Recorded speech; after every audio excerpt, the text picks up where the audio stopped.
بسم الله الرحمن الرحيم والصلاة والسلام على نبينا محمد وعلى آله وأصحابه أجمعين. We begin by praising Allah subhanahu wa ta'ala, and we praise Him because He is worthy of praise, and we ask Allah subhanahu wa ta'ala to help us learn, because Islam is a religion. The more you learn, the stronger your iman is, if you apply it. Last week we spoke about the verse Ihdina as-sirat al-mustaqim, guide us on the straight path, and today we'll continue the last two verses, or last verse. Sirat al-ladina an'amta alayhim ghayr al-maghdubi alayhim walad-dallin. In this, Allah subhanahu wa ta'ala tells us, or elaborates the straight path just a little bit more, and that is sometimes in order to know something, you look at its opposite or its counterpart, right? When you look at its counterpart, it helps define or helps clarify the other object or thing that you are looking at. So Allah subhanahu wa ta'ala does that here and tells us or teaches us to make the supplication, guide us to the straight path, not the path or the path in which you have favored, or those who you have favored. Sirat al-ladina an'amta alayhim, the path of those you have favored, which is quite beautiful, because now when Allah subhanahu wa ta'ala says that, He's saying that this is a path, you are helping those who are on it, right? It's not Allah just says, okay, that's the path and you're on your own. Rather, He's telling us that He is with us on that path, metaphorically speaking. In His help, He helps us, He guides us, He teaches us, He protects us, He sent us messengers, He sent us this beautiful book. Right?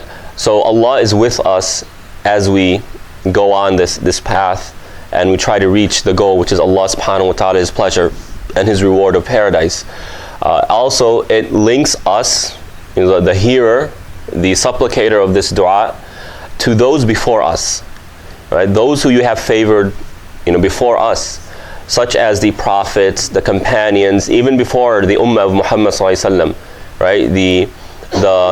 The companions of Jesus, the companions of Musa alayhi salatu wasalam, and the companions of all the prophets. Now, we as human beings, we like to be around those who are similar to us.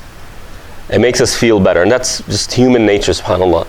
The more similarities we have with other people, the easier technically, theoretically speaking, the easier it is for us to get along with them, or at least we feel comfortable in our own environment. So Allah subhanahu wa ta'ala is saying that there are role models for us prior to us that we can look up to and aspire to. Now keep in mind, the Quran dedicated hundreds of verses to the stories of the prophets. Part of that is building this relationship with them, right? These are people who we love. These are people who struggle the same struggle we are struggling, or maybe even more. Right? These are people who Allah subhanahu wa ta'ala has honored and elevated in this life and the next. So the verse or the supplication is building these two attachments. It's showing how Allah subhanahu wa ta'ala is with us on this path, and that there are people prior to us who we look up to, who we are following in their footsteps, which gives us that extra boost of motivation. Right, man, I would love to be like the Prophet ﷺ. I would have loved to have been with the companions, and it's just so inspiring. So Allah is telling us, well, this is the path you are on. You are on the same path that every prophet walked. The Abu Bakr and Umar and Uthman and Ali and Aisha and all these companions walked. It's the same path that the stories of those before you, who Allah tells us about, who narrates about in the Quran, this is their path. So it gives us this feeling of comfort, that this is where I'm supposed to be, this is where I like to be, because I'd like to be like those people. I love those people. And it makes me feel honored when I am walking their same path. Right? And also Allah subhanahu wa ta'ala says, the path of those who you have bestowed your favor on. Right? Allah is doing us a favor. This is His favor, which shows us that, as we will get to inshallah once we enter the various stages of spirituality, or the phases, that the greatest blessing we can ever attain is iman, faith. It is being on this straight path, Why? Because when it comes to the worldly pleasures, Allah gives here and there. He does not give based on faith, not necessarily, right? But rather, Iman is something He gives to those who He loves.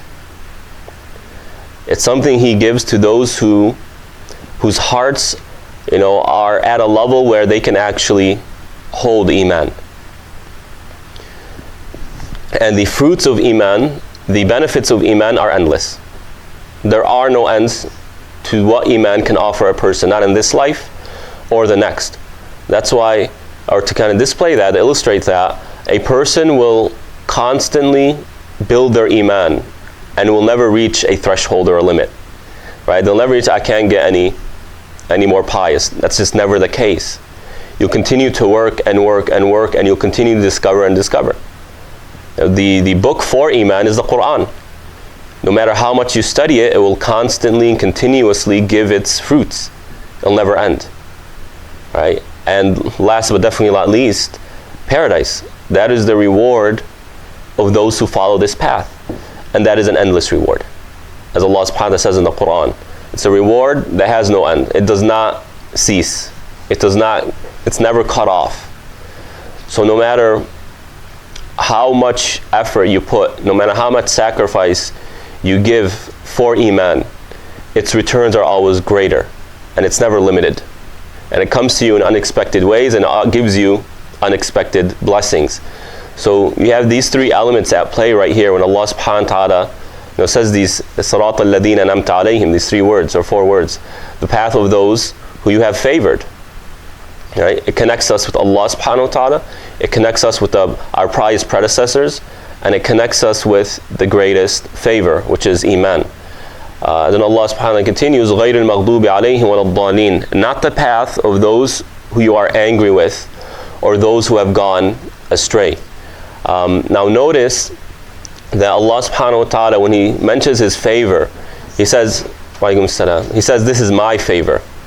Right? He ascribes a favor to Him, but when He talks about the anger, or the anger elements, or the misguidance, He does not ascribe it to Himself. He says those who are, anger is upon them, without saying those who Allah's anger is upon them, or those who Allah has misguided. No, those who have gone astray, and those whose anger, whose anger is upon them. Which begs the question, why is there a change in the way Allah subhanahu wa ta'ala conjugated these verbs or described these adjectives, or the straight path, the adjectives we use for the straight path. When you study the Quran, you'll notice that when a result or when a consequence is undesirable, Allah subhanahu wa ta'ala does not ascribe it to Himself. But when it's desirable, it's something virtuous, praiseworthy, He ascribes it to Himself. There is an element of respect for Allah subhanahu wa ta'ala. But there's also an element that this is not what Allah created us for.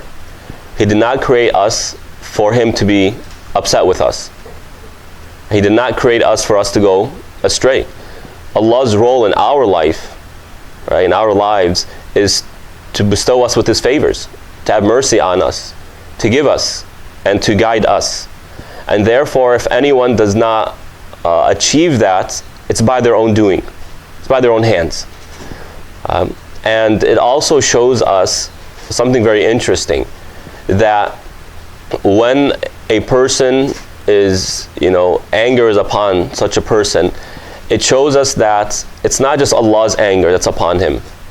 It's almost all of humanity, or the believers are also upset with this person, or even animals, because someone who Allah is upset with is someone by default, as we believe, someone who creates mischief and harm in society, in the environment, etc. So their following of the wrong path has negative consequences, not just on themselves, but on the environment around them. Right? Same thing with those who have gone astray. As Allah subhanahu wa ta'ala tells us, those who reject the faith, they want us to be misguided, whether intentionally or unintentionally. When they call to a certain ideology, when they live a certain life, when they practice certain practices, well, other people are viewing that and they're picking up on their behaviors. So whether they verbally preach it or not, their actions are also an aspect of preaching.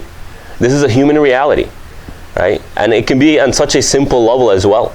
Someone who, takes their cart and puts it back in the row of carts at Walmart or any of these grocery stores, and someone else sees them, well, that affects their behavior. The next time they want to put their cart, in between cars, they'll say, you know what, that's not right. So our actions affect the behavior of other people. So when someone follows the wrong path, it has negative consequences, not just on the person, but on those around them, those observing them. So that's why Allah subhanahu wa ta'ala focuses so much on the straight path and on the path that helps people, not misguides them, brings them salvation, not brings them harm, brings them mercy, the mercy of Allah subhanahu wa ta'ala's bounties, not the opposite. Now, to further elaborate this concept of the anger and misguidance, the scholar said that anger, Allah is angry with someone who knows the truth and does not apply it.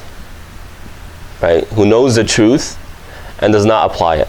And there is an authentic hadith in which the Prophet ﷺ gives as an example, right, the Jews. This is an example, not it's not exclusive to them. It's an example for us to observe. Look at, for example, the people of Moses, Musa ﷺ, right? Those who were with him in the desert. They know the truth and then they would apply opposite of it.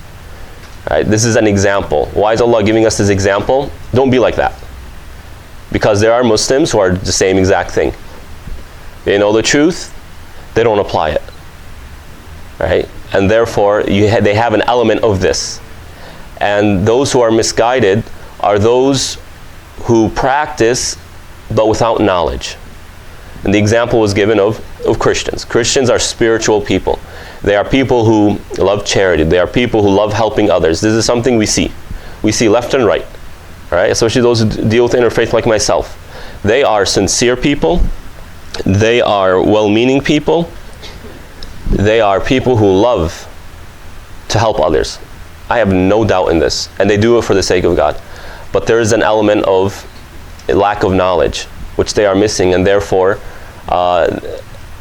false worships, false theologies trickle their way into the faith. And we have an example of that within the Muslim tradition, such as some sects of, or some factions of Sufism. Right?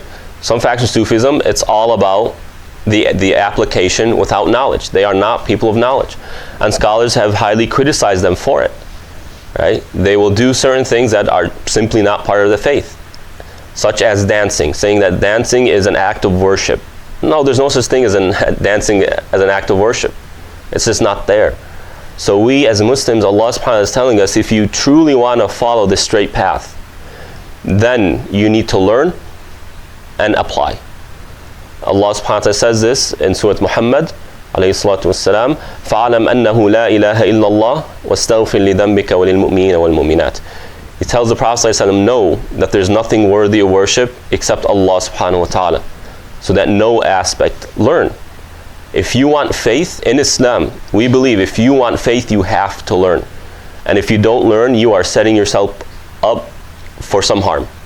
Unless Allah subhanahu wa ta'ala, bestows extra favor upon you. And we can always ask Allah subhanahu wa ta'ala for extra favor.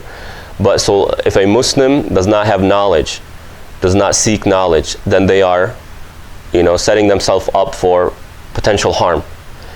Because if they don't know, how are they going to battle all these ideologies floating around these days? Right? Something might pop up.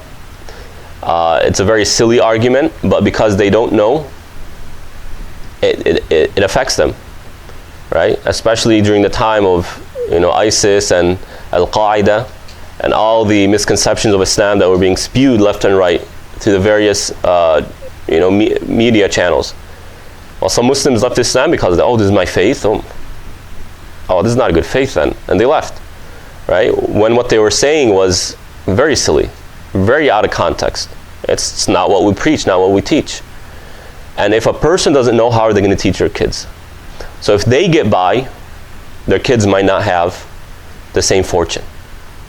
Knowledge is essential, and Allah subhanahu wa ta'ala tells the Prophet ﷺ, no, learn, understand that there's nothing worthy of worship except Allah subhanahu wa ta'ala.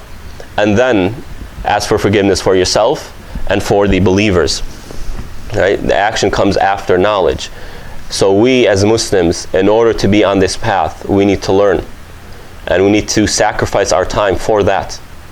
And sacrifice is key to Iman, because it is a sign of loyalty. It is a sign of acceptance, that you accept this, you understand it. It's valuable to you, therefore sacrifice. And look at the scholars, especially the first three generations. I mean, they would sacrifice 2 months worth of time just for one hadith, to verify one hadith. But these 3 generations were the best of the best. I mean, we look to them for our faith. The rest of the religion, our faith came through them. Right? Look at the companions who sacrificed literally everything. Everything you can imagine they sacrificed for this faith. But all those who follow after, they're getting the reward for that. If you want faith, you need to sacrifice. Sacrifice a little bit of your time to learn, and sacrifice a little bit of your time to apply after you learn. Now, that concludes these 7 verses, but if you remember last week, I said we'll return to the middle verse. The middle verse, إِيَّاكَ نَعْبُدُ وَإِيَّاكَ نَسْتَعِينُ. This is really the key. This is the key to the chapter. This is the key to the Quran. This is the thesis of our faith. And this is the verse which this entire book revolves around.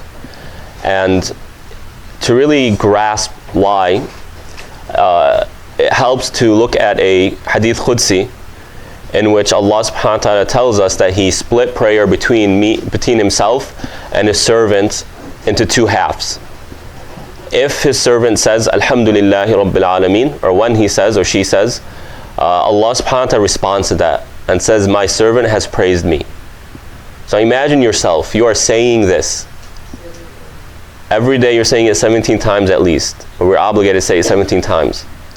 Every time you say it, it's not just words dissipating into the air. Allah is responding to that and saying, my servant has praised me. Ar-Rahman Ar-Rahim, my servant has praised me.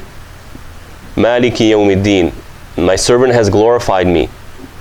And then this verse, إِيَّاكَ نَعْبُدُ وَإِيَّاكَ نَسْتَعِينُ. This is between me and my servant, and for my servant what he or she asks for. And then it goes on, اهدنا الصراط المستقيم. This is for my servant, and for my servant is what he or she asks for. Until the end of the chapter, which Allah subhanahu wa ta'ala responds again, this is for my servant, and for my servant is what he or she asks for. So you notice that Surah al Fatiha really underlines the dynamics of worship, what it is. And that worship is not a set of rituals and that's it. It's not a set of physical motions and that's it. Rather, worship is an engagement with Allah subhanahu wa ta'ala, a direct, two-way engagement with Allah. Allah responds directly to you. And He hears you as soon as you say it. And He responds to that. And it's not just about Him. This is important. To us, it's about Allah. Everything is about Allah subhanahu wa ta'ala. Our lives are meant to be centered around Him. But not because He needs, but because that benefits us. That's giving us, really. When we worship Allah, we are giving ourselves. But just to kind of show the relationship between us and Him, right? Part of it is about Allah, the first 3 verses. The last 3 verses is about who? Us. It's not we're worshiping and that's it. No, we are worshiping and expecting something. Now some people might say, no, I don't expect anything from Allah, I just do it just out of love. Great. But how are you going to build your love with Allah subhanahu wa ta'ala?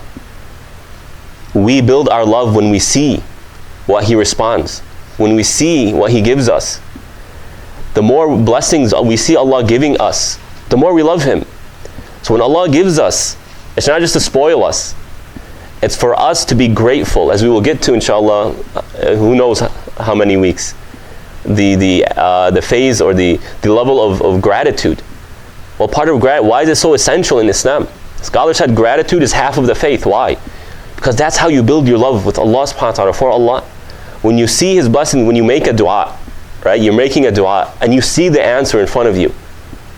I mean, there's so many elements to that. Allah, the one who's above 7 heavens, above His throne, the King of all kings, the supreme authority, heard me and answered me, even though my request was so small. Yeah, that's quite fascinating to me, at least. So when we make this dua and you look at how Allah subhanahu wa ta'ala responds to it, and we are part of the equation, it's to build that love with Allah subhanahu wa ta'ala. That it's not just, Allah is sitting above His throne, He could care less about us. I mean, this is the example of the Greek gods, the Roman gods, the pagan gods.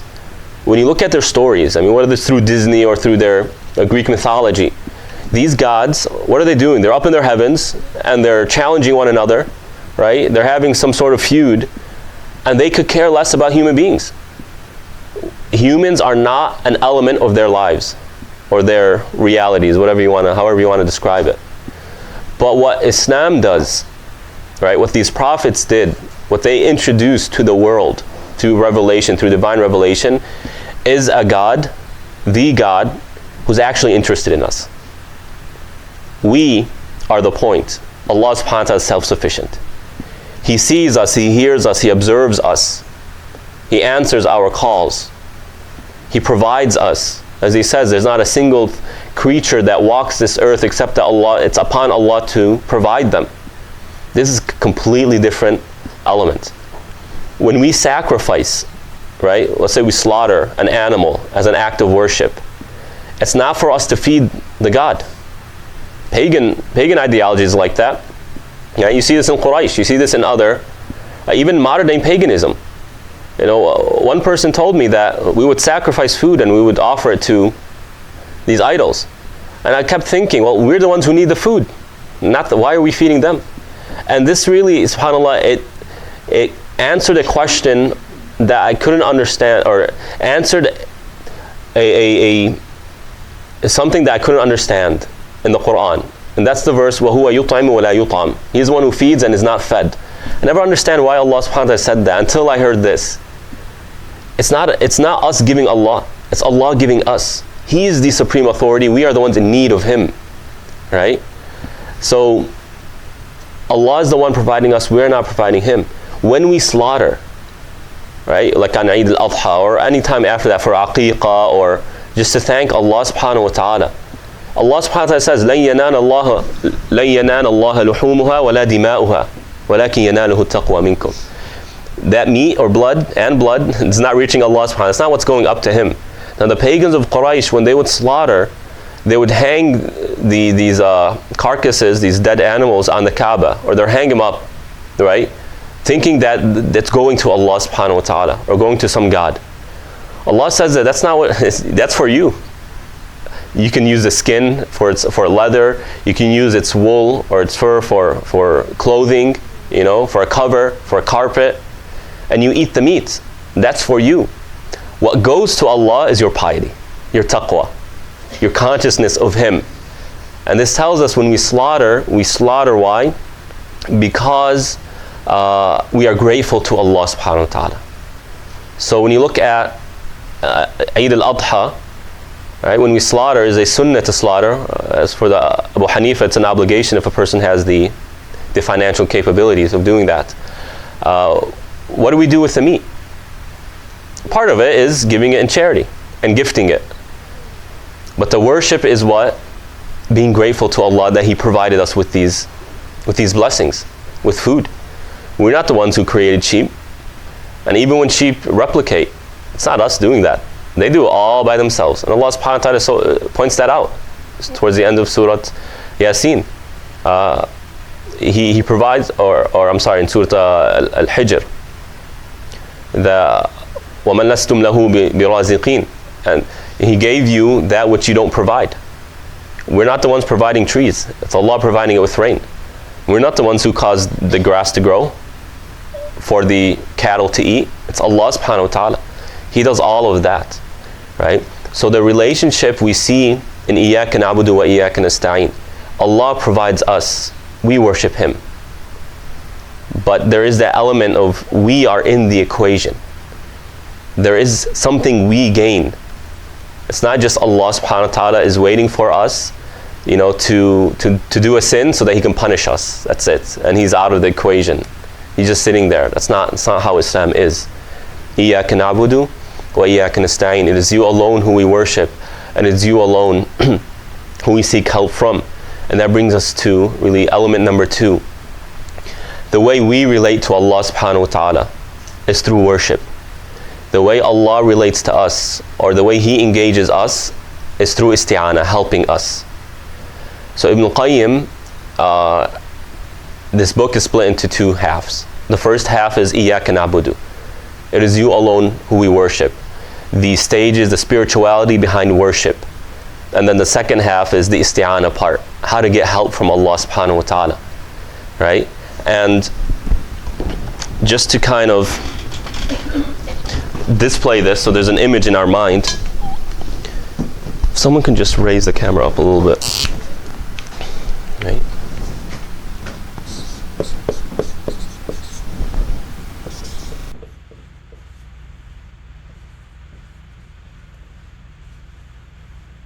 Okay, so just to display this verse, the dynamics behind it, you have Allah subhanahu wa ta'ala, and you have 2 elements, right?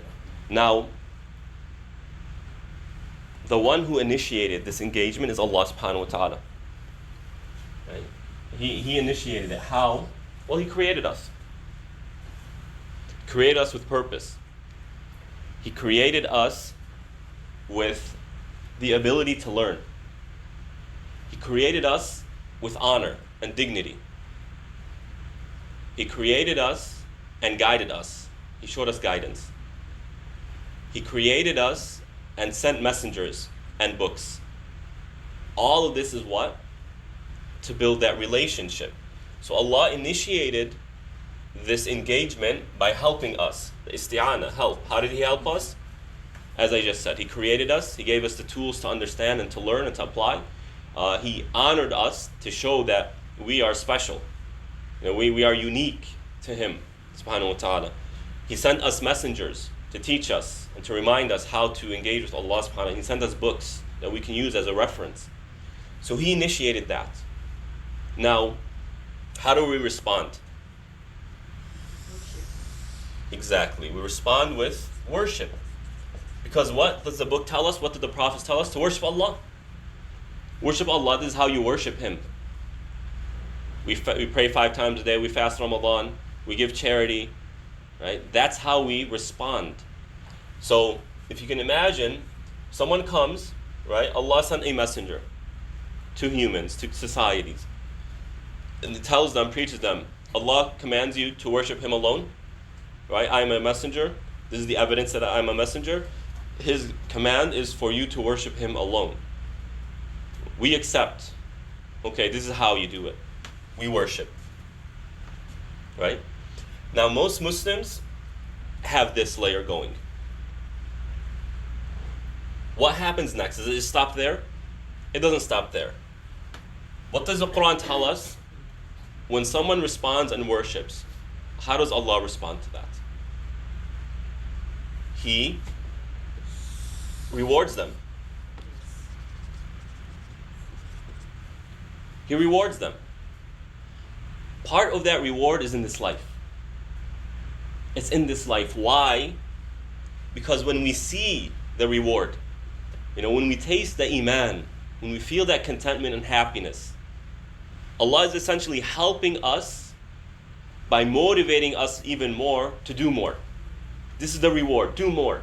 So that is, reward is a form of help. It helps us build iman. It helps us continue. Or else if we're just offering and nothing is coming back,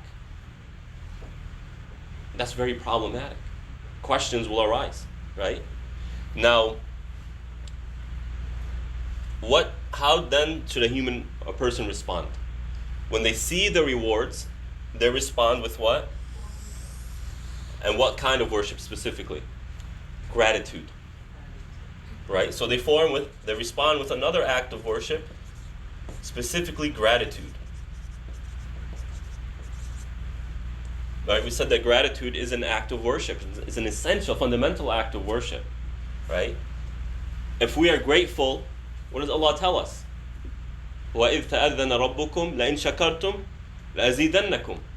And Allah has announced, if you are grateful, if you are thankful, I'm going to increase you. He gives you more. Why?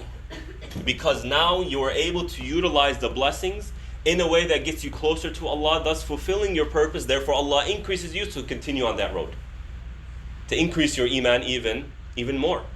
Right? And then we respond by increasing our worship, and it continues to go on and on and on. It builds a never-ending cycle. The more you can respond, the more Allah will give you, the more you respond, etc. Now, my theory is where most Muslims, or why most Muslims have trouble increasing their iman, they feel like they hit a point and that's it, right?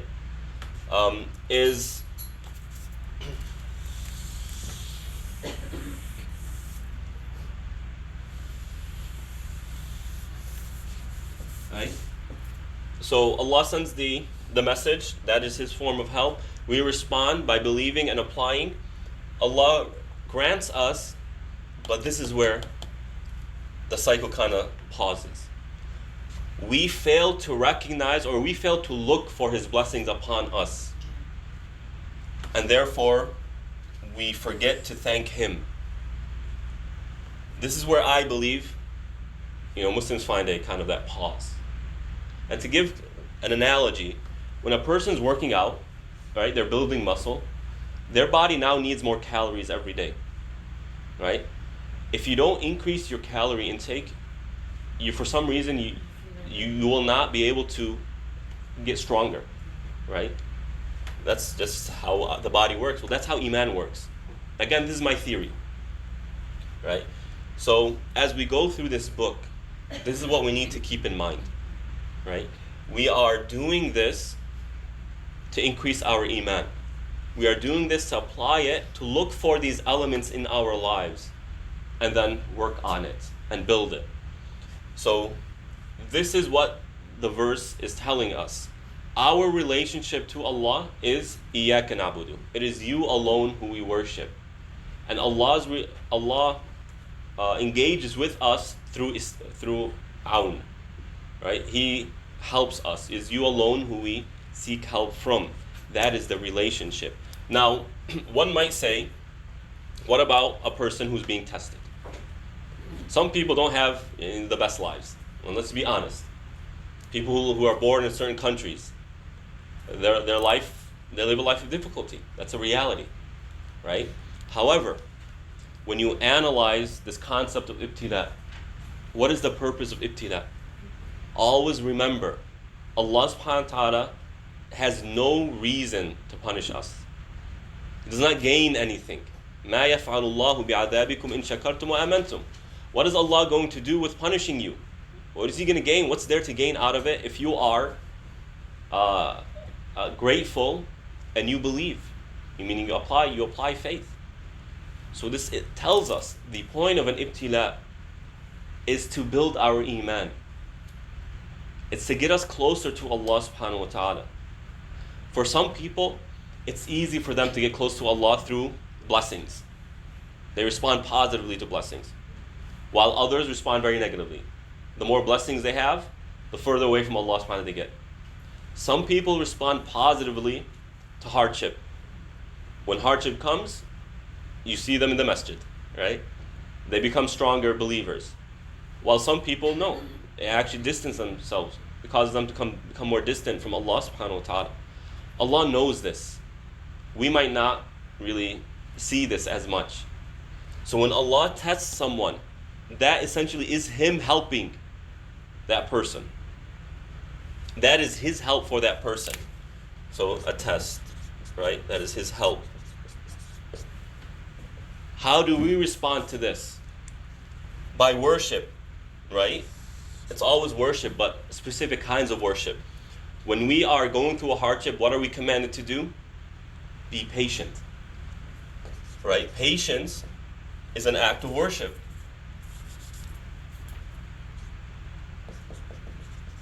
Right? Patience is an act of worship. That is how we engage with Allah subhanahu wa ta'ala. So regardless if a person is going through times of ease or times of hardship, this is still at play. What we need to recognize, if Allah gives us blessings, it's meant for us to get closer to Him. That's how we should utilize it. If Allah is testing us with a calamity or a tribulation or a hardship, that is His help for us or to us to get closer to Him. If we can just internalize that we were created to be people of the afterlife, the people of paradise, if we were created to have a relationship with Allah subhanahu wa ta'ala, Allah knows best how to get us there.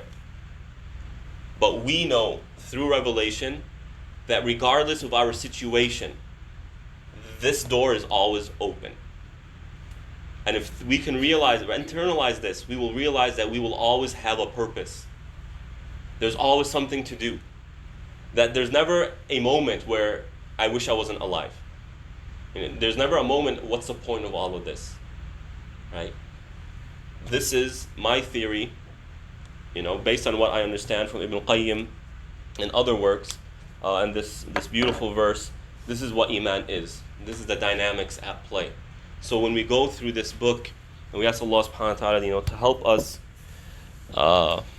understand it, and to get through and be patient as we learn it, then, this is the goal, to increase these layers and hopefully strengthen our Iman. Okay. That's good? All right, so that concludes, or that will be my conclusion for Surah al Fatiha. Ibn Qayyim goes into other details, how Surah al Fatiha verifies certain ideologies and refutes other ideologies. Just one example, Allah subhanahu wa ta'ala says, Ihdina as-sirata al-mustaqim, guide us on the straight path. He says this verse indicates that He's going to send messengers, right?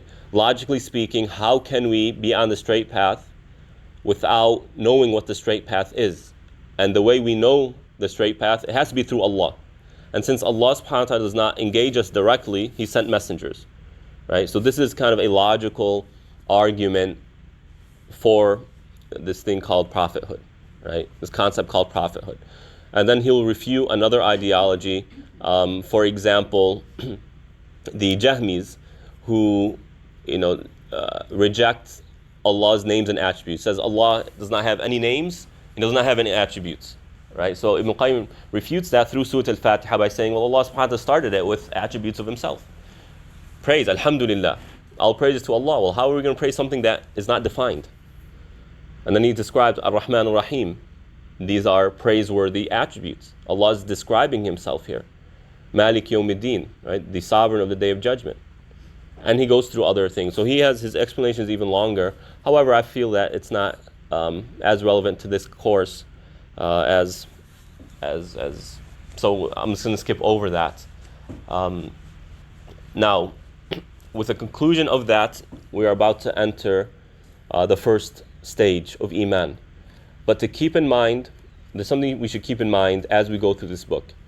Number one, these phases or these stages aren't necessarily in order. The first few are. But after that, it wasn't meant to be in order because it's really hard to put it in order. Because we're all at different levels. We're all at different places.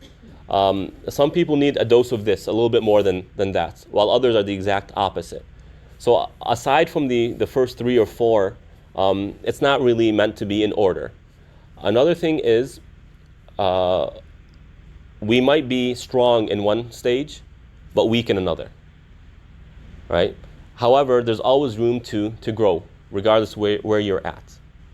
Another thing to keep in mind is that these aren't necessarily independent stages that you focus on alone, independent of other stages. Sometimes there are stages that will be with you in every stage by default, like Tawbah. Right? Tawbah is something that is with you always. It is never independent of, right? Other things, no, they're independent. Other stages, you kind of pass through it and that's it. You don't need it anymore, except as a reminder or just kind of to reflect a little bit more. While others, it's here and there. Okay, so don't see this as something where it's a straight growth. No, it could be up and down in certain areas. Okay. Now, we'll conclude with that, inshallah, for this time. Next week, we will begin with the first stage, and that is the stage of yaqadha, awakening.